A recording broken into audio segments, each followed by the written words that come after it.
السلام علیکم محترم ناظرین۔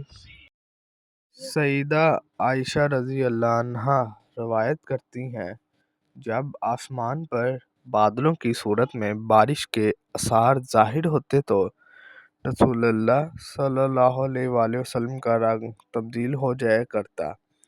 آپ صلی اللہ علیہ وآلہ وسلم کبھی گھر سے باہر آتے، کبھی اندر جاتے، کبھی آگے جاتے، کبھی پیچھے ہٹتے، اور جب بارش شروع ہو جاتی تو پھر کہیں جا کر آپ صلی اللہ علیہ وآلہ وسلم سے خوف کے آثار زائل ہوتے۔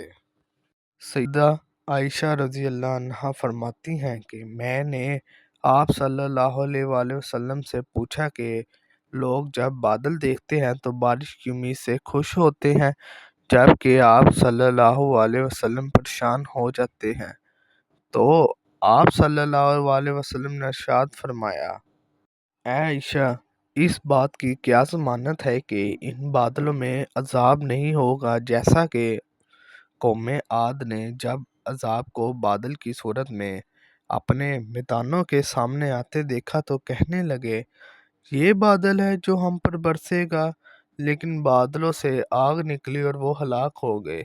آپ صلی اللہ علیہ وسلم جب کبھی بادل دیکھتے تو اللہ کے حضور عرض کرتے، اے اللہ، اسے رحمت بنا دے۔ صحیح بخاری، حدیث نمبر 4551۔